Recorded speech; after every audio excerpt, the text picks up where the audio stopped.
한 해 돌아보니 참 빠르다 하는 생각도 들고 또 야, 한 해 동안 참 많은 일이 있었다 그런 생각이 드시죠? 예. 그런데 우리 한 달 한 달 이렇게 있었던 일을 돌아보면 감사하고 기뻤던 일도 참 많지만 다 기쁘고 감사한 일만은 아니죠. 그렇죠? 신앙생활 한다고 해서 또 하나님 믿는 사람이 하는 일마다 잘 되면 좋겠지만 우리에게 인생에 어려움이 찾아오고 또 힘든 일이 오는 것은 교회 다니는 사람이나 안 다니는 사람이나 신앙이 있건 없건 동일한 것 같습니다. 그렇기 때문에 신앙생활을 하다 보면 내가 겪고 있는 내게 닥친 어려움 때문에 내가 믿음으로 살려고 하고 신앙생활 열심히 하면 나에게 더 좋은 일이 있고 하나님이 나를 도와주셔야지 왜 나에게 이런 어려움이 있을까 하는 그런 이해되지 않는 순간을 맞이할 때가 있습니다. 그리고 고난이 한참 지속되는 그 고난 중에 있을 때는 더더욱 그런 하나님에 대한 질문이 우리에게 많이 올라오죠. 성경은 그래서 신앙인이 고난을 어떻게 대해야 되는지, 고난을 어떻게 이해하여야 되는지, 고난을 통해 하나님은 무엇을 원하시는지를 성경에 기록하고 있습니다. 신앙인 중에서, 성경의 위인 중에서 고난하면은 떠오르는 사람이 있어요. 누구죠? 그렇죠. 욥이라는 사람입니다. 욥은 정말 성경에 제일 으뜸이 가는 의인이라고도 할 수 있지만 그가 당한 고난은 제일 정말 참혹하고 비참한 고난이라고 할 수 있어요. 욥을 통해서 하나님이 말씀하시는 게 뭡니까? 신앙인도 고난 당할 수 있다. 그렇지만 신앙인은 고난 중에 다른 무엇인가가 특별함이 있다는 것을 얘기하고 있습니다. 욥은 고난 당하지 않아도 될 그런 정말 좋은 사람이었습니다. 그가 당하는 고난을 볼 때 참 저 사람은 죄가 있어서 벌 받나 보다. 그럴 수도 있지만 욥은 전혀 그런 사람이 아니었죠. 그의 별명은 동방의 의인이었습니다. 동방의 의인. 그를 어떻게 소개하고 있느냐? 욥기 1장 1절 한번 읽어보겠습니다. 우스 우스 땅에 땅에 욥이라 불리는 사람이 있었는데 그 사람은 온전하고 정직하여 하나님을 경외하며 악에서 떠난 자더라. 아멘. 뭐라고 소개합니까? 그 사람은 온전하고 정직하여 하나님을 경외하면서 악에서 떠난 사람이다.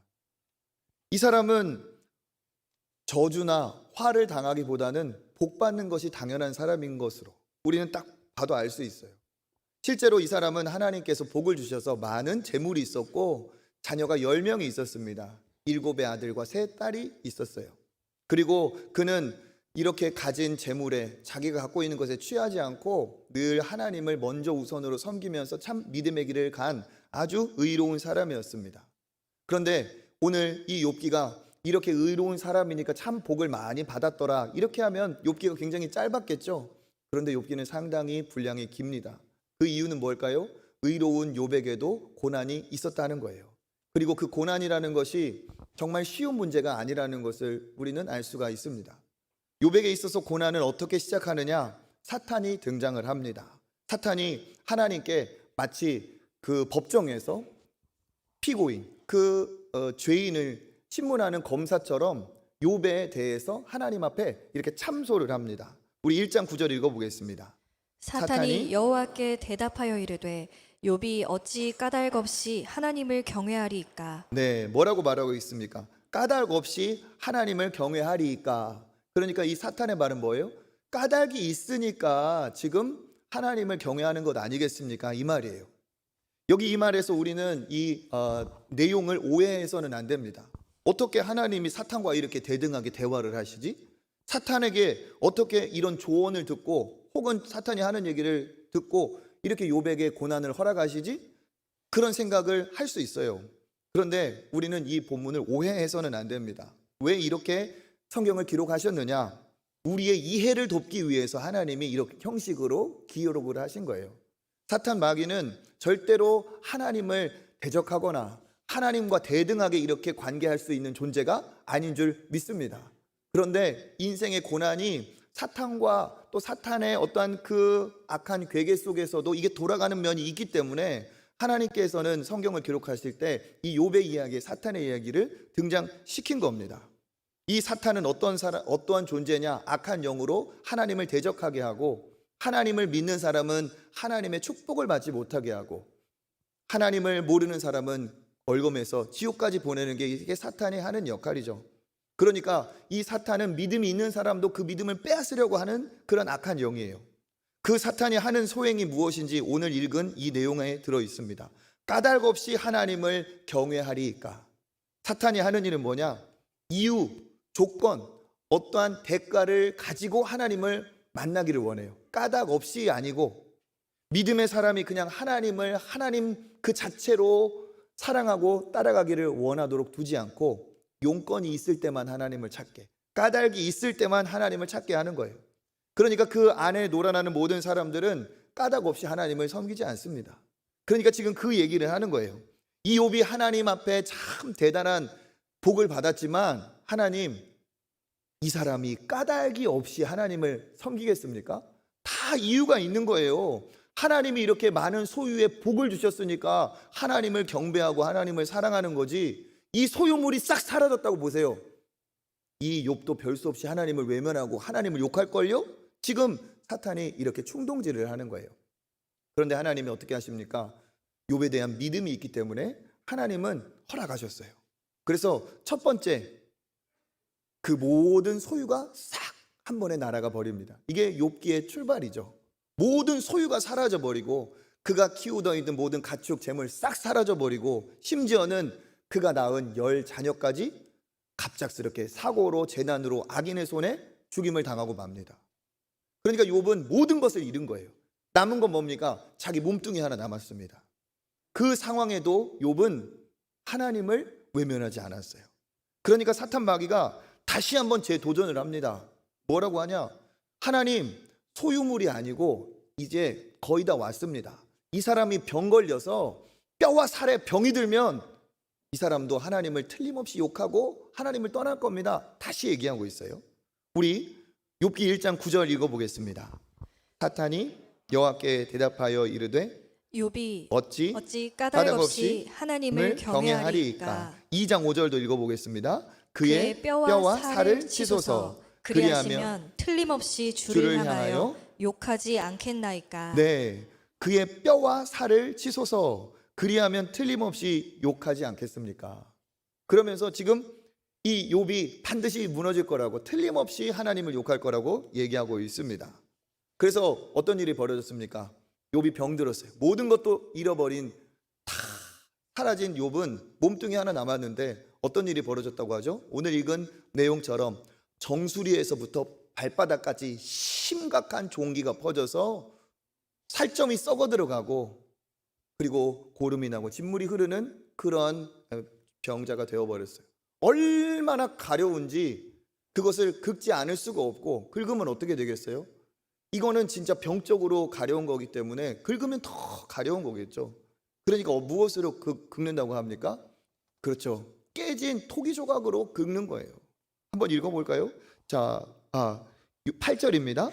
욥이 제 가운데 앉아서 질그릇 조각을 가져다가 몸을 긁고 있더니. 아멘. 제 가운데 앉았다는 건 이스라엘 사람들로는 가장 큰 슬픔의 장소가 제 가운데 뒤집어 쓰는 거예요. 그 슬픔 가운데 지금 욥은 질그릇 조각을 가지고 몸을 긁고 있어요. 피가 나고 고름이 같이 쏟아져 나오고 계속 긁다 보면 어떻게 해요? 살점이 뜯어져 나가고 뼈가 보일 정도로 긁어댈 겁니다. 지금 욥은 완전히 바닥에 내려앉았어요. 그의 인생은 비참하고 처참합니다. 이 상황에서 욥이 제정신일 수 있을까? 자식이 떠나고 모든 소유가 사라지고 머리부터 발끝까지 비참한 병에 걸린 그 욥을 보면서 그 아내는 무너지고 말아요. 그래서 아내가 이제 먼저 하나님을 떠나자는 얘기를 합니다. 우리 9절 한번 읽어보겠습니다. 그의 아내가 그에게 이르되 당신이 그래도 자기의 온전함을 굳게 지키느냐? 하나님을 욕하고 죽으라. 예, 하나님을 욕하고 죽으라. 이게 그냥 할 수 있는 말은 아니죠. 그런데 누가 이 여인에게 정말 악한 여자라고 손가락질 할 수 있겠습니까? 부모로서 가장 큰 아픔이 뭐죠? 자녀가 떠나는 거예요. 10자녀가 다 하루아침에 세상을 떠나버렸어요. 가진 것은 사라졌고 평생 믿고 산 남편에게 이제는 모든 질병이 와서 도저히 이 남자와 같이 살 수가 없어요. 아내는 남자가 자기 남편이 하나님을 지극히 섬겼다는 것을 알고 있습니다. 그러니까 이 아내는 이 밑에서부터 막 치밀어 오르는 분노와 슬픔과 이 아픔으로 하나님을 차라리 욕하고 죽으라고 얘기하고 있어요. 이것은 당사자가 아니면 정말 이해할 수 없는 고통일 겁니다. 극도의 고통입니다. 만약에 내가 욥이었다면, 내가 욥의 아내였다면 나는 어떤 반응을 했을까? 내 자녀가 갑자기 그렇게 떠났다면, 내 부모님이 갑자기 그렇게 돌아가셨다면, 내 모든 소유가 다 비참하게 사라져버리고 내 몸도 병들어서 이제 내 소망이 없다면 나는 그것을 보는 아내로서 무슨 말을 할까? 나는 당사자로서 하나님께 뭐라고 말할까? 하나님을 원망하고 하나님께 분을 토해도 누구 하나 그에게 탓할 수가 없습니다. 죽고 싶을 정도의 고통이 실제로 있었을 겁니다. 이해하려고 해도 이해할 수 없는 고통. 왜 하나님이 이렇게 하셨을까? 하나님은 대답하지 않으십니다. 여기 우리는 이 욥기를 보면서 많은 질문이 들죠. 왜 이렇게 의로운 자가, 의인이 고난을 당해야만 하는가? 또 하나님은 왜 의인의 고난을 허락하시는가? 또 이런 생각도 들어요. 하나님이면 진짜 이렇게 하셔도 되나? 한 사람의 인생을 하나님이면 이렇게 쥐고 흔들고 마음대로 하셔도 되나? 많은 질문들로 우리는 머릿속이 복잡합니다. 그런데 이게 성경에 있는 얘기면서 동시에 요즘 우리 시대에도 이런 일이 일어나고 있어요. 의인이고 참 괜찮은 분인데 믿음으로 어떠한 상황에도 어려움을 뚫고 믿음으로 살려고 참 애쓰시는 좋은 분인데 그에게 병이 찾아오고 그의 자녀에게 어려운 일이 생기고 재정적인 압박을 당하고 참 저분은 법 없이도 살고 저런 분이 진짜 믿음의 사람답다 하는 그분에게 어려움이 비껴가지 않는다는 거예요. 오히려 야 저런 사람은 벌 받아야 되지 않을까? 악한 사람은 잘 살아. 더 열받는 게 뭡니까? 잘 살다가 잘 죽어. 그러니까 뭐야 저거는 권선징악 뭐 이런 거 생각하면 저런 사람은 나중에 비참하게라도 말년에 뭔가 벌이라도 받았으면 좋겠는데 그냥 잘 죽었대. 의인은 고난을 당하고 악인은 잘 사는 것 같은 이 세상. 더더욱 우리를 힘들게 하는 건 뭡니까? 나에게 찾아온 고난입니다. 나에게 찾아온 고난. 하나님은 왜 나에게 이런 고난을 허락하실까? 내가 믿음으로 살려고 진짜 애쓰는데 내가 진짜 이제는 세상 보지 않고 하나님만 보고 좁은 길을 가려고 내가 진짜 결단했는데 내 사업을 통해서 복음을 전하고 내가 직장에서든 학교에서든 열심히 준비해서 믿음의 사람답게 살려고 하는데 왜 나한테 이런 어려움을 주실까? 이해할 수가 없는 때가 한두 번이 아닙니다. 그 고난이 겹치면 어떻습니까? 오늘 욥의 아내가 했던 말이 내 입에서 튀어나올 수 있어요. 차라리 하나님을 욕하고 죽어라 이 말이 내 입에서 내 마음속에서도 올라오고 튀어나올 수 있어요. 이거는 겪어보지 않으면 모를 일입니다. 누군가 그에게 왜 그런 말을 하세요? 왜 그런 생각을 가지세요? 비난하고 책망할 수 있을까요? 당사자가 아니면 그건 아무도 쉽게 얘기할 수가 없습니다. 죽고 싶은데 옆에 주변에서 마음을 굳게 가져. 네 마음의 문제야. 누가 모른다고요? 알아요. 내 마음이 내 마음대로 안 되는데 어떻게 하라는 거죠? 힘을 내. 백날 첫날 나한테 누가 찾아와서 힘내라고 하는데 힘나지 않습니다. 그냥 하는 얘기죠. 그런 사람에게 왜 그러냐고 책망하고 비난하고 너는 왜 이렇게 약하다고 그렇게 해야 될까요? 아니에요. 오히려 이런 고난에 빠진 분들은 우리가 다르게 생각해야 됩니다. 어떻게 해요? 얼마나 힘들면 저런 생각까지 하실까? 내가 저 사람의 입장이 아니어서 그렇지 진짜 말 못할 슬픔과 아픔까지 진짜 저에게는 큰 정말 고통이 있나 보다. 그런 분들에게는 어떤 말을 해야 됩니까? 당신이라서 힘든 건 아닌 것 같아요. 누구라도 당신 상황이면 누구라도 죽고 싶고 힘들 것 같아요.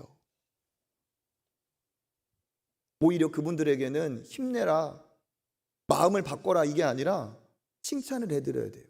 격려를 해야 됩니다. 포기하지 않아줘서 진짜 고맙습니다. 죽지 않고 죽고 싶은 생각이 그렇게 치밀어 오를 그러한 안타까운 상황에 죽지 않고 사라져서 고맙습니다. 살아 있어서 진짜 반갑습니다. 다시 볼 수 있어서 진짜 너무 행복합니다. 우리는 그런 분들에게 오히려 칭찬과 격려와 고마움을 표현해야 됩니다. 죽고 싶은 사람이 누가 있겠어요? 그런데 우리가 이런 상황에 있을 때 혹시 내가 그런 마음이 든다면 그럼에도 불구하고 아무리 죽고 싶어도 죽으면 돼요, 안 돼요? 안 돼요. 세상은 말하고 사람들은 막 얘기할 거예요. 죽으면 끝난다. 아니요, 죽으면 끝나지 않습니다. 죽고 싶은 생각, 죽어야만 한다, 이런 생각, 이런 소리가 어디에서 왔을까요? 지쳐있는 힘이 빠진 내 마음에서도 나올 수 있지만 분명한 것은 하나님의 음성은 아니라는 거예요.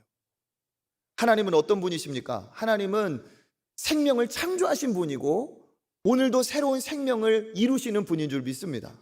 살리시는 분이 하나님이세요.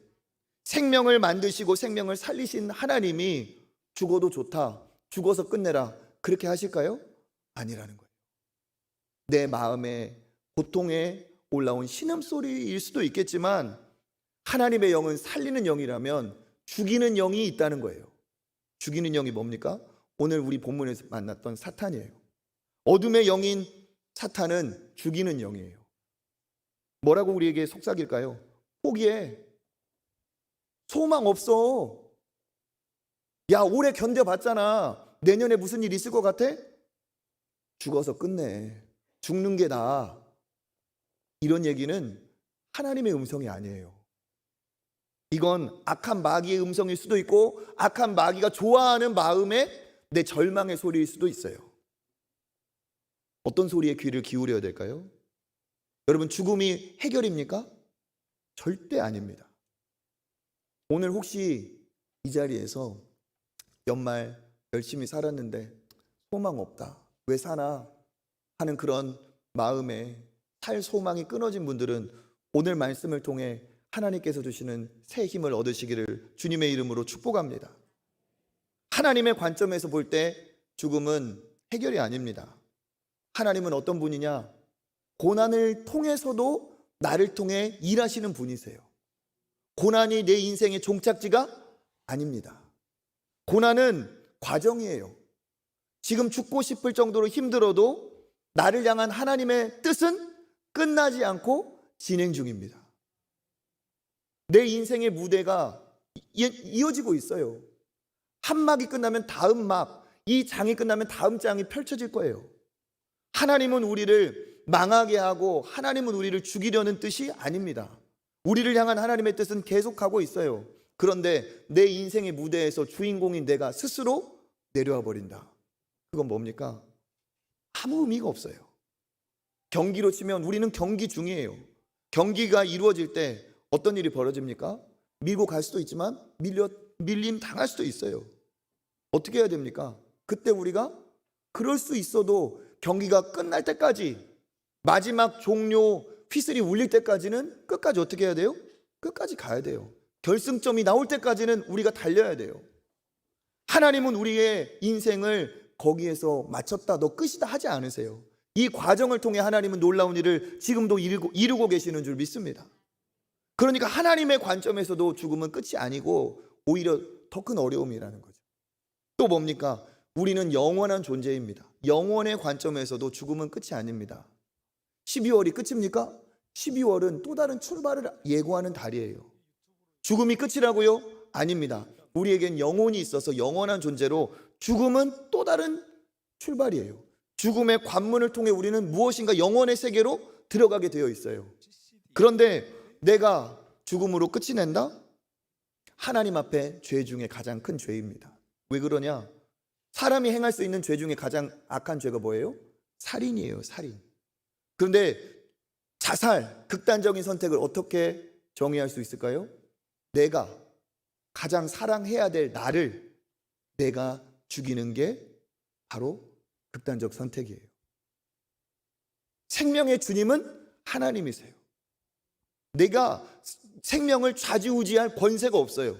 그런데 내가 내 생명을 해하고 하나님의 생명의 영역을 침범한다?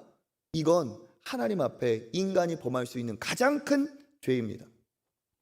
하나님의 심판대 앞에 서서 반드시 후회하고 책임을 감당해야 될 영원한 죄라는 거예요. 이 땅에서는 내가 끝을 냈는지 모르겠지만 아니요, 그것은 더 큰 고통의 시작이고 돌이킬 수 없는 영원한 후회의 이제 진입에 들어간다는 거죠. 또 실제로 주변을 보세요. 세상에 많은 사람들이 힘들고 어려워서 세상을 안타깝게 떠나요. 그러면 그는 내 죽음으로 끝낸다 할지 모르겠지만 문제가 끝나던가요? 죽음이 문제의 끝입니까? 아니에요. 죽음은 남겨진 자들에게 더 큰 문제를 일으킵니다. 더 많은 절망과 더 많은 고통을 줍니다. 특별히 그를 사랑하고 귀하게 여겼던 사람에게 그의 갑작스러운 죽음의 선택은 남은 자들에게는 더 큰 문제, 더 큰 고통, 더 큰 씻을 수 없는 불행을 만듭니다. 나에게도 해결이 되지 않을 뿐더러 더 큰 문제를 만들고 내 주변의 사람들에게 더 죽고 싶은 고통을 안기는 것이 이게 우리가 선택하지 말아야 될 죽음의 문제라는 거예요. 얼마나 물론 힘드니까 하나님을 욕하고 죽으라는 이 말이 입에서 나오고 들었을 때 진짜 그런 충동이 올라오겠습니까? 그렇지만 우리는 확실하게, 우리는 확고하게 흔들려서는 안 될 줄 믿습니다. 만약에 욥이라는 사람이 이 아내의 말에 절망하고 욕하고 하나님 앞에 죽었다면 어떤 일이 벌어질까요? 사탄이 처음에 뭐라고 말했어요? 까닭 없이 하나님 섬기는 사람이 어디 있겠습니까? 다 조건적으로 하나님을 섬기는 겁니다. 하나님이 복 주셨으니까 다 하나님 섬기는 거지, 복을 싹 가져가 보십시오. 하나님 다 욕할 거려? 그런데 만약에 욥이 죽었다 그러면 하나님이 패한 것이고 사탄 마귀가 이긴 거예요. 그런데 욥이 까닭 없어도 하나님을 섬기는 자로 남는다면 어떻게 된 거예요? 사탄은 패한 거고 하나님이 오르신 거예요. 욥이 이 인생의 여정에서 어떤 선택을 합니까? 우리 욥기 1장 21절 읽어보겠습니다. 내가 모태에서 알몸으로 나왔사온즉 또한 알몸이 그리로 돌아가올지라. 주신 이도 여호와시요 거두신 이도 여호와시오니 여호와의 이름이 찬송을 받으실지니이다. 아멘. 내가 알몸으로 나왔다. 내가 처음부터 갖고 나온 게 아니다. 우리말로 하면 공술의 공수거란 얘기죠. 그러니까 알몸이 돌아갈 텐데 내가 받은 게 아니야. 주셨으니까 받은 거다. 거두신 것도 하나님이시다. 그러니까 그 주권을 나는 인정하고 나는 하나님을 찬양하겠다. 욥기 20장 10절도 읽어보겠습니다.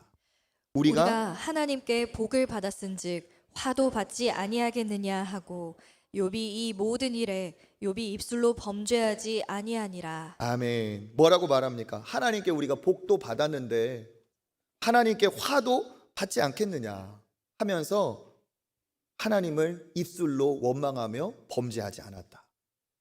그러니까 욥은 어떤 사람이에요? 내가 아무것도 없이 알몸으로 나온 존재라는 그 사실을 고백하는 사람이고 하나님께서 은혜를 주시고 복을 주셔서 누리게 하신 거라는 것을 그는 하나님께 감사하는 사람이에요. 사라졌지만 취하신 것도 하나님이시기 때문에 감사한 거예요. 주셨을 때만 감사한 게 아니라 주신 것에 누릴 수 있게 하심에 감사하고 하나님의 것을 취하신 것도 하나님의 뜻을 인정하고 감사하는 거죠. 그러니까 이 두 구절에서 뭐라고 말하고 있습니까? 하나님은 복도 주실 수 있지만 화도 주실 수 있는 분이고 주실 수도 있는 분이지만 거두실 수도 있는 주권자가 그분이시다 하는 것을 그는 고백하고 있어요. 주셨다면 주신 뜻이 있을 것이고 거두셨다면 거두신 뜻도 있을 것이라는 것을 그는 고백합니다. 그리고 뭐 합니까? 하나님을 원망하지 않고 입술로 하나님을 저주하는 죄를 짓지 않습니다. 욥기 1장 22절 읽어보겠습니다.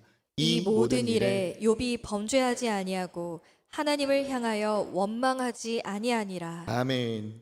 원망하지 않는 그는 죄를 범하지 않았어요. 여기에서 욥이 특별한 점이 있고 우리가 욥에게 진짜 믿음의 본질이 뭔가를 배울 수 있습니다. 우리와 다른 욥의 특별함이 있어요. 우리가 어떻게 합니까? 우리는 하나님 하필 왜 저예요? 이 질문을, 이런 반문을 언제 합니까? 하나님이 하는 것마다 잘 되게 하시고 하나님이 그냥 풍성한 은혜를 주시고 자녀들 잘 자라고 잘 크고, 이때 하나님 왜 하필 저예요? 왜 저에게만 복을 주세요? 이해할 수가 없어요. 이런 분 계세요? 없죠? 하나님이 복을 주셨을 때는 아이고 감사합니다, 당연하죠, 더 주세요 이래요. 그런데 내가 원하는 것이 이루어지지 않거나 내 뜻대로 안 풀리거나 어려움이 오거나 병이 찾아오면 우리는 하나님 앞에 이렇게 소리해요. 하나님 왜 하필 저예요? 왜 하필 제가 병들어야 돼요? 왜 하필 우리 자식이 떨어져야 돼요? 왜 하필 제가 이러한 고난을 당해야 돼요? 앞뒤가 다른 거예요. 복을 주셨을 때는 넙죽넙죽 받으면서 당연한 것처럼 여기고, 작은 내 뜻 하나 꺾여졌을 때는 하나님 앞에 분노하고 하나님을 원망하는 게 우리의 연약함입니다. 그런데 욥은 어때요? 주신 것에 대해서는 훨씬 감사하고, 하나님이 취하셨을 때도, 하나님이 거두셨을 때도 자격 없는 내가 누린 것에 오히려 더 감사하고, 그 가치를 깨달아서 감사하고, 하나님이 하나님의 것을 하나님 마음대로 하신 것에 대해서 오히려 하나님을 찬양하고, 거두신 그가 또 주실 수도 있는 분이기 때문에 그를 신뢰하고, 이게 바로 욥이었다는 거예요. 욥은 오히려 거저 누렸음에 감사하고 고난에도 포기하지 않고 절망하지 않고 하나님을 신뢰하고, 죽어도 될 것 같고 죽으라고 하는 말을 들었어도 그는 죽지 않습니다. 그는 살아갑니다. 살아냅니다. 그런데 어떻습니까? 여기에서 하나님의 영광이 드러나요. 하는 일마다 잘 될 때 하나님의 영광이 드러나는 게 아니라 완전히 꽉 막혔을 때, 인생이 바닥이 되었을 때 오히려 그를 통해 하나님은 찬양을 받으시고 그의 삶은 하나님 앞에 영광이 됩니다. 잘 될 때, 잘 돼서 하나님 앞에 영광을 돌릴 수도 있지만 오히려 욥은 반대라는 거예요. 욥은 어떻게 하고 있습니까? 욥은 안 될 상황에 하나님 앞에 더 큰 영광을 돌리는 자가 되고 있어요. 욥은 그의 삶으로 무엇을 증명합니까? 신앙인은, 신자는 아무리 망해도 까닭 없이 하나님을 사랑할 수 있다. 이유가 있어서 하나님을 사랑하고 대가가 있어서 하나님을 믿는 것만이 아니라, 진짜 신앙의 본질은, 진짜 신앙인은 다 가져가셔도, 다 잃어버려도, 내 몸에 병이 찾아와도 나는 하나님을 신뢰한다, 하나님을 사랑한다, 까닭 없이 주님을 붙들 수 있는 것이 진짜 믿음의 사람인 것을 그는 보여주고 있어요. 진짜 믿음 뭘까? 이런 얘기를 보면서 어떤 분들은 이런 생각할 수도 있어요. 욥은 진짜 생각이 없나 보다. 어떻게 인생을 저렇게 수동적으로 살고 있나? 언뜻 보면 그렇게 보여요.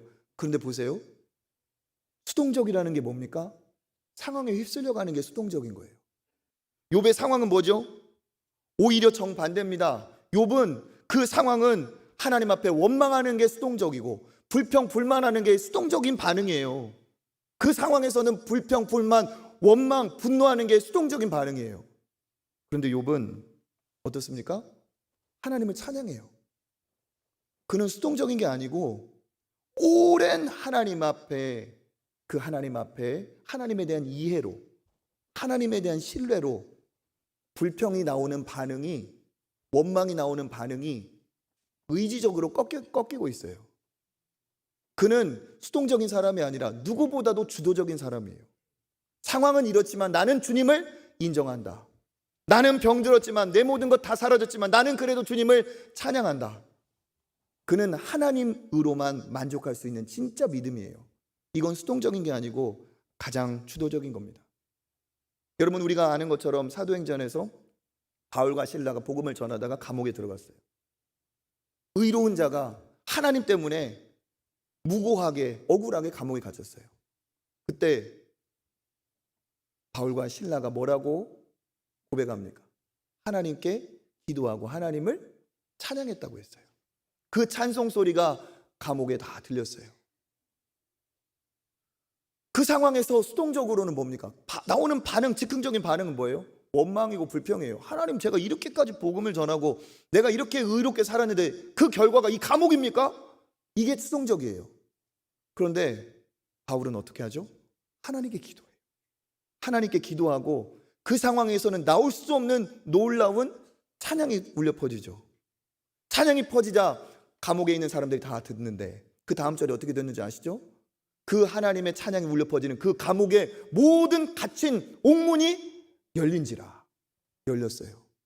여러분, 기적이 뭡니까? 겉으로 볼 때는 옥문이 열린 게 기적이지만 진짜 기적은 찬양할 수 없는 상황에 찬양을 부른 바울의 이 찬양이 기적이에요. 무엇이 옥문을 열었습니까? 어떠한 상황에도 흔들리지 않는 믿음을 가진 바울의 믿음이, 그것이 이 기적을 열었어요. 그러니까 진짜 신앙인은 뭐죠? 상황에 따라서 하나님을 믿을만 하면 믿고, 내가 어렵고 힘들고 복잡할 때는 하나님을 원망하고 때를 쓰고, 이게 신앙 아니에요. 이건 어린아이와 같아요. 하나님이 욥을 시험하신 이유는 뭘까요? 진짜 믿음이 뭔가를 보여주시려고. 제가 많은 예배를 드리지만, 많은 예배를 인도했지만 여러 감사 예배 중에 기억에 남는 감사 예배가 있어요. 무슨 감사 예배냐? 폐업 감사 예배. 어떤 제가 아는 안수 집사님 그리고 부인 권사님이 같이 학원을 운영을 했어요. 한때 잘 됐어요. 그런데 항상 잘 될 수만 없잖아요. 그러니까 이제는 학원을 안 되니까, 힘드니까 이제 폐업해야겠다. 그런데 그 폐업하는데 감사 예배를 드려달래요. 근데 그분이 폐업 감사 예배를 드리면서 왜 감사 예배를 드리는지 얘기를 하는 거예요. 처음 시작할 때 하나님 앞에 열게 해주셔서 감사했지만 그것이 전부가 아니지 않습니까? 내가 열 때 하나님 앞에 감사로 열었지만 이제 그것으로 마치지 않고 폐업할 때도 내가 이것으로 먹고 살게 해주신 하나님께 감사하고, 이제는 어려워서 내가 이것을 문을 닫지만 그래도 하나님이 내 삶을 인도해 주신 것을 믿고 감사해서 폐업 감사 예배를 드린대요. 뭡니까? 잘 될 때만이 감사가 아니고 우리가 손 안에, 주의 뜻 안에 있다는 것만으로도 우리는 감사할 수 있는 믿음의 사람인 줄 믿습니다. 그러니까 욥을 시험하신 이유가 바로 이거라는 거죠. 하나님은 우리를 어떻게 사랑하십니까? 무조건적으로 하나님은 우리를 그냥 까닭 없이 사랑하세요. 그런데 사탄 마귀는 우리의 마음을 어떻게 조장하고 어떻게 하나님 앞에 충동질하고 있습니까? 하나님 아무리 무조건 하나님이 사랑해 주셔도 사람들은 다 조건적으로 하나님 믿어요. 다 조건적으로 까닭이 있으니까 하나님 앞에 나오는 거예요.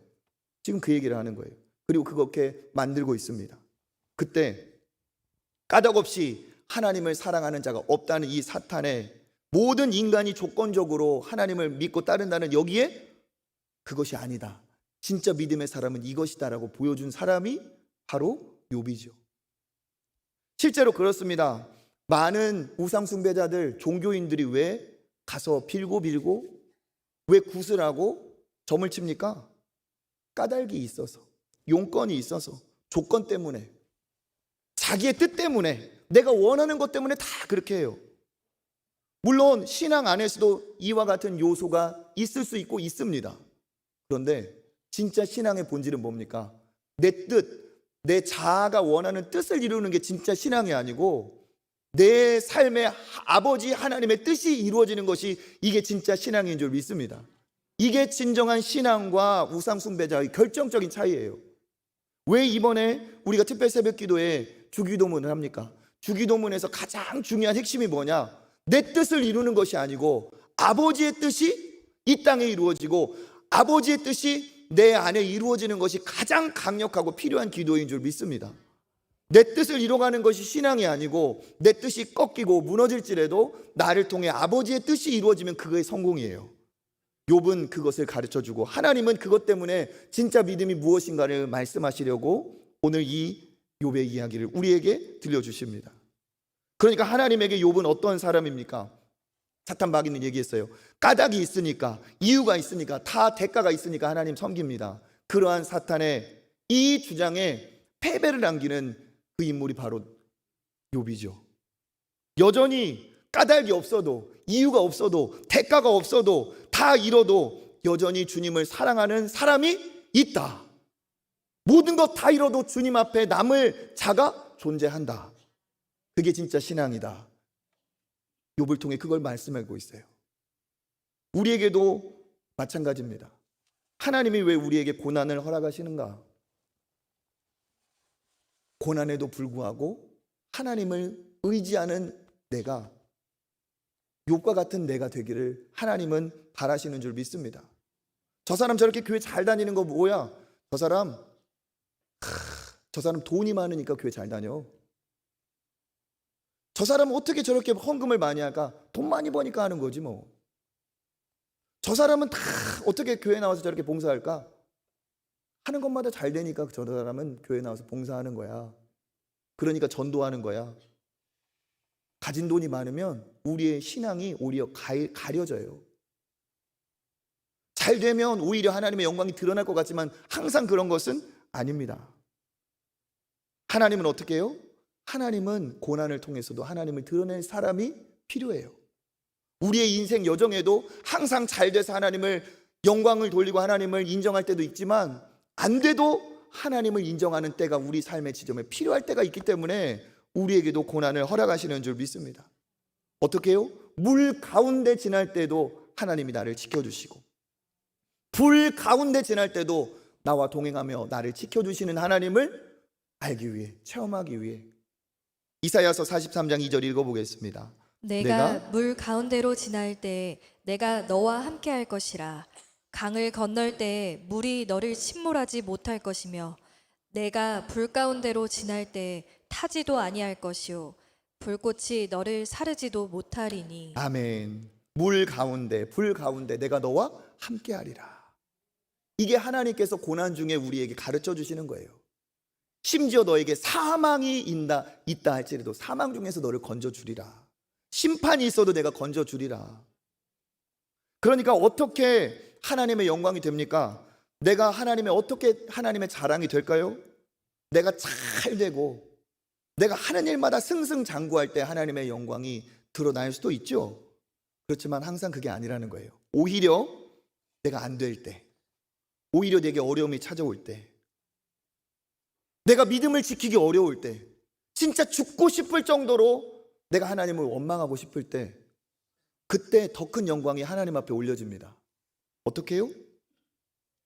내가 그 상황에서 여전히 주님을 신뢰할 때, 주님을 믿을 때, 그 상황에도 주님이 내 아버지이심을 고백할 때, 내 인생이 아직 끝나지 않고 주의 뜻 안에 있음을 인정할 때, 그때 우리는 잘 돼서 하나님을 빛내기보다 오히려 고난 중에 하나님을 더 찬란히 고백하고 영광을 돌릴 수 있어요. 왜 그렇습니까? 다른 사람들 슬픈 일이 오면 얼굴 찌그러져요. 자식들에게 문제가 되고 병이 찾아오면 다 절망하고 다 죽고 싶어요. 그런데 하나님의 자녀인 우리는 안 돼도 어려워도 하나님을 신뢰하고 의지하는 그 믿음 하나로 그의 얼굴에 평안함이 있을 수 있어요. 다 절망하고 하나님을 떠나는 그런 상황에 하나님을 붙들고 하나님 곁에 남아있는 그에게는 안식이 있고 하나님이 그를 통해 새로운 일을 이루실 거라는 소망이 그에게 여전히 있어요. 그러면 안 믿는 사람이 볼 때, 다른 종교인이 볼 때, 야, 여기는 이 사람에게는 잘 돼서 하나님을 붙드는 것도 있지만 안 돼도 어려워도 죽고 싶은 상황인데도 저에게 있는 저 평안은 뭐냐? 저 사람에게 있는 저 안식은 뭐냐? 절대로 기뻐할 수 없는 상황에 저 사람에게 있는 기쁨은 뭐냐? 돈이 줄 수 없고 소유물이 줄 수 없는 기쁨과 평안이 그에게는 있는 거예요. 이때 뭡니까? 이게 우리에게 하나님이 살아계시는 증거고 하나님을 나타낼 수 있는 방편이 되는 줄 믿습니다. 그러니까 참 신앙인은 누굽니까? 저는 그래서 주님 사랑합니다. 저는 그러므로 주님 사랑합니다. 이것은 신앙의 초보예요. 이유가 있어서 주님 사랑할 수 있는데, 잘 돼서 그러므로 하나님 사랑하는데, 이때 누가 못합니까? 이때 누가 감사 못합니까? 진짜 신앙의 깊이는, 진짜 하나님을 제대로 아는 사람은 그럼에도 불구하고 주를 사랑하는 사람이에요. 까닭이 없어도 주를 붙드는 사람이에요. 다 없어도 다 잃어도 나의 소망은 하나님께 있다. 나의 믿음은 하나님께 있다. 나의 사랑은 하나님께 있다. 이 사람이 진짜 믿음의 사람이에요. 다 없어져도, 세상 무너져도 하나님 계시니 저는 믿음으로 살겠습니다. 다 무너져도, 다 뺏겨도, 다 병이 찾아와도 하나님이 살아계시니 제 미래에는 소망이 있습니다.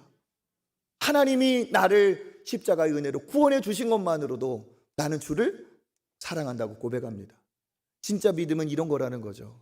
이런 믿음은 세상이 감당치 못합니다. 그래서 진짜 믿음을 하박국 선지자는 뭐라고 고백합니까? 하박국 3장 18절 19절입니다. 나는 여호와로 말미암아 즐거워하며 나의 구원의 하나님으로 말미암아 기뻐하리로다. 주 여호와는 나의 힘이시라. 나의 발을 사슴과 같게 하사 나를 나의 높은 곳으로 다니게 하시리로다. 아멘. 하박국 선지자는 뭐라고 말합니까? 여호와로 말미암아 기뻐한다. 여호와로. 다른 내가 재물이 많아서가 아니에요. 여호와로 말미암아 기뻐한다. 구원의 하나님으로 말미암아 기뻐한다. 나의 힘이 누구라? 주 여호와는 나의 힘이시라. 그가 나를 어떻게 해요? 높은 곳 다니게 하신다. 나의 발을 사슴과 같이 해서 높은 곳에 다니게 하세요. 그 사슴에게 하나님께서 놀라운 일을 이루신 것처럼 나에게도 이루실 것이다. 그런데 우리가 이 하박국 선지자의 이 글 앞절을 우리가 잊으면 안 되죠. 그 앞에는 제가 한번 읽어볼게요. 비록 무화과 나무가 무성하지 못하며 포도나무에 열매가 없으며 감람나무에 소출이 없으며 밭에 먹을 것이 없으며 우리의 양이 없으며 외양간에 소가 없을지라도 나는 여호와로 말미암아 기뻐하리로다. 이거예요. 여기 앞에 뭐라고 나옵니까? 없다는 말이 5번 나와요. 무화과가 없고 포도나무가 없고 감람나무 없고 먹을 것도 없고 양도 없고 소도 없고 다 없지만 나는 여호와로 말미암아 기뻐하리로다. 이게 진짜 믿음이에요. 이게 수동적입니까? 이건 굉장히 의지적이고 이건 결단하지 않으면 안 될, 주님을 의지적으로 붙들고 주님을 제대로 알지 못하면 할 수 없는 고백이에요. 그런데 우리는 누굽니까? 이 하나님을 함께 같이 그 하나님을 믿는 믿음의 자녀인 줄 믿습니다. 그러니까 상황을 초월하여서 감옥에서도 찬양을 부를 수가 있어요. 우리의 믿음은 뭐가 있습니까? 우리의 믿음은 하나님의 말씀에 있어요. 지금 어렵고 힘들다고 해도 하나님의 말씀은 내 삶에 반드시 이루어 주실 줄 믿습니다. 우리 그 승리의 확신을 할 때 우리 암송했던 구절이 있죠? 고린도전서 10장 13절 한번 읽어보겠습니다. 사람이 감당할 시험 밖에는 너희가 당한 것이 없나니 오직 하나님은 미쁘사 너희가 감당하지 못할 시험 당함을 허락하지 아니하시고 시험 당할 즈음에 또한 피할 길을 내사 너희로 능히 감당하게 하시느니라. 아멘. 다시 한번 마음에 새기면서 외쳐보겠습니다. 시작. 사람이 감당할 시험 밖에는 너가 당한 것이 없나니 오직 하나님은 미쁘사 너희가 감당하지 못할 시험 당함을 허락하지 아니하시고 시험 당할 즈음에 또한 피할 길을 내사 너희로 능히 감당하게 하시느니라. 아멘. 하나님 이런 분이라는 거예요. 그러니까 하나님이 이런 분이니까 고난 중에 포기하지 말라는 거예요. 아무리 죽고 싶어도 죽지 않아야 될 이유가 하나님의 말씀에 있다는 거죠. 지금은 고난 중이지만 우리는 이해할 수도 없고 왜 이런 어려움이 내게 왔는지 알 수도 없지만 우리가 하나님이 이 말씀을 주셨기 때문에 말씀을 믿음으로 고난을 통과하면 하나님께서 반드시 이와 같은 은혜를 우리에게 주실 줄 믿습니다. 그러니까 뭡니까? 힘들다고 어렵다면 바로 그때가, 바로 힘든 그 지금이 하나님을 붙들 기회예요. 바로 힘든 그때가 하나님의 살아계심을 체험할 때입니다. 고난 중에서도 나를 꺾이지 않게 하시는 하나님, 아무리 힘들고 어렵고 죽고 싶은 상황에도 바라볼 때, 붙들 때 나에게 새로운 생명의 힘을 주시는 하나님을 체험할 때입니다. 그리고 언제입니까? 그 고난의 때가 하나님 앞에 나아가 기도할 때예요. 저는 학생들을 지도하면서 청소년 사역을 하면서 참 안타까운 때가 있어요. 그들이 고등학교 3학년이 되면 예배 생활을 등한히 해요. 나오던 교회도 띄엄띄엄 나오고, 어떤 친구는 아예 저는 수능 끝나고 오겠습니다 이런 친구도 있어요. 근데 저는 참 안타까워요. 왜? 고등학교 3학년 자기가 살아오면서 제일 자기에게 하나님의 도움이 필요한 때거든요. 그러면 어떻게 해야 돼요? 내 인생의 위기예요. 그러면 어떻게 해야 돼요? 이때 더 하나님을 붙잡고 하나님이 나를 도와주셔야 될 때예요. 그런데 공부는, 대학은 잘 가고 싶고 하나님이 나를 도와주셨으면 좋겠는데 예배를 멀리하고 이 어려운 때에 더 하나님을 붙드는 일을 등한히 한다는 거죠. 그러면서 하나님이 도와주시길 바라요. 이게 뭐예요? 앞뒤가 안 맞아요. 고난의 때는, 위기의 때는 방법을 찾을 때가 아니라 먼저 하나님을 붙든 때인 줄 믿습니다. 오히려 내 고난 중에 하나님을 붙드는 것이 진짜 하나님께 영광이 될 타이밍이에요. 내가 하나님 앞에 쓰임받을 타이밍이에요. 고난이 하나님의 살아계심을 체험할 내 인생의 아주 최고의 타이밍인 줄 믿습니다. 특별히 우리는 더 어떻습니까? 욥보다 더 많은 복받은 사람이에요. 왜 그렇죠? 우리는 십자가의 은혜로 구원받았어요. 우리는 죄 용서함을 받고 구원받고 하나님 안에서, 예수 그리스도 안에서 우리는 하나님의 자녀된 복을 받았습니다. 이미 욥보다 더 큰 것을 우리는 받았어요. 그렇다면 우리는 욥보다 더 하나님을 의지하고 신뢰할 이유가 더 확실한 줄 믿습니다. 욥이 그랬다면 우리도 어떤 신앙인이 되어야 될까요? 까닭 없이 하나님 앞에 이유 없이 대가 없이 그 하나님께 감사하고 하나님을 사랑하고 하나님을 신뢰하고 위기, 어려움, 고난 중에도 우리의 마음에 평안이 있고 하나님으로 만족하고 다른 것 다 없어도 하나님으로 기뻐하고, 그럼에도 불구하고 상황과 여건을 초월하여서 섬기고 나누고 베풀고 섬길 때 이것이 하나님의 영광이 된다는 겁니다. 우리는 그럴 책임이 있고 우리는 그렇게 살아야 됩니다. 그렇게 살 때 세상 사람들과 다른, 야, 저 사람은 구별된 사람이다, 거룩한 사람이다, 뭔가 다르고 특별한 사람이다, 거기에서 드러나는 줄 믿습니다. 욥기의 결말이 어떻게 됩니까? 욥기가 아까 말씀드렸지만 상당히 길어요. 그런데 인생의 질문이 엄청 많이 들어있어요. 그런데 욥기는 모든 고민, 의문, 답답함 한 번에 싹 끝나버려요. 막판에 그냥 싹 끝나버려요. 다 해소가 돼요. 악인들이 왜 저렇게 복을 받냐 이런 거 있잖아요. 왜 의인이 고난을 당하냐, 한 번에 싹 끝나요. 왜? 욥기의 마지막은 욥의 그 고난 중에 누가 찾아오세요? 하나님이 찾아오세요. 하나님이 찾아와서 하나님을 대면하는 순간에 어떤 일이 벌어집니까? 하나님을 만나고 나니까 모든 질문이 싹 해결된 거예요. 우리 한번 읽어볼까요? 욥기 42장 5절입니다. 내가 주께 대하여 귀로 듣기만 하였사오나 이제는 눈으로 주를 배움나이다. 아멘. 뭐라고 말합니까? 이제 내가 눈으로 주를 배움나이다. 하나님을 만나니까 모든 질문, 궁금증 싹 사라져 버렸어요. 왜 의인이 고난을 당하는지, 악인의 형통함은 뭔지, 나에게 이런 어려움은 뭔지 누구 앞에서 해결이 돼요? 하나님 앞에서 해결돼요. 그러면서 욥이 잘한 게 뭡니까? 욥이 결론 내리지 않은 거가 너무 잘한 거예요.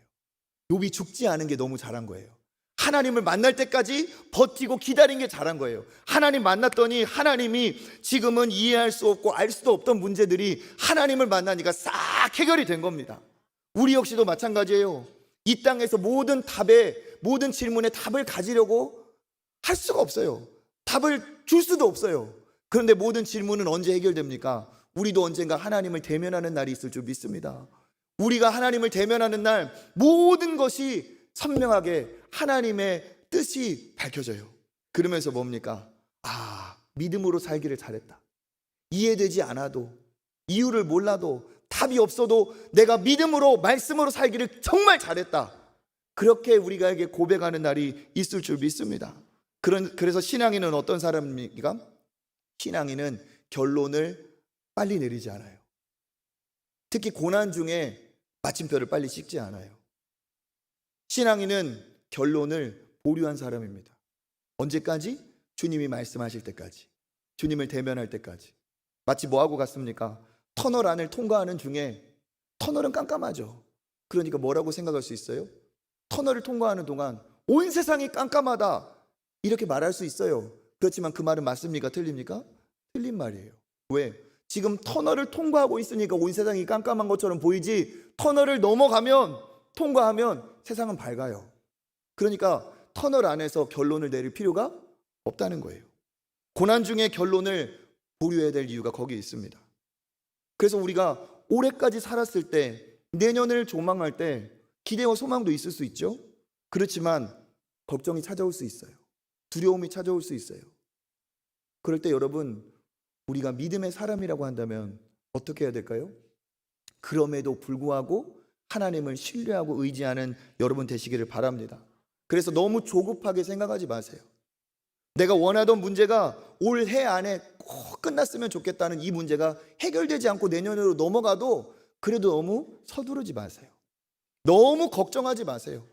그리고 부탁드리는데 너무 부정적인 상상을 하지 마세요. 꼬리에 꼬리를 물고 이거 이렇게 안 되면 어떡하지? 안 되면 또 그게 안 된단 말이야? 그러면 어떡하지? 그렇게 몇 번만 점프하면 나는 망한 인생 돼버려요. 하나님이 기뻐하시는 게 아닙니다. 생기지도 않은 일, 이루어지지도 않은 일을 미리 걱정할 필요가 없어요. 우리는 하나님의 뜻 안에 있는 줄 믿습니다. 부정적인 아무리 그런 상상하더라도 하나님이 우리의 인생을 쥐고 계시기 때문에 그런 일은 생기지 않아요. 우리가 보장받고 언제 살았습니까? 올해는 보장이 있어서 이렇게 살았어요? 모르지만 믿음으로 살았더니 여기까지 살아졌어요. 그래서 우리는 어떻게 합니까? 때로는 고난이 와도 고난 중에 살아야 돼요. 고난을 통해서도 하나님은 일하고 계시는 줄 믿습니다.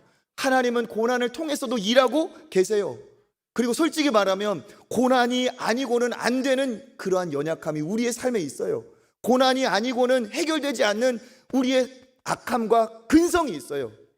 고난이 아니고는 얻을 수 없는 믿음의 깊이가 있어요. 여러분, 믿음의 깊이가 있는 사람, 끝까지 주님을 신뢰하는 사람 보세요. 고난을 통해 그가 깊어졌어요.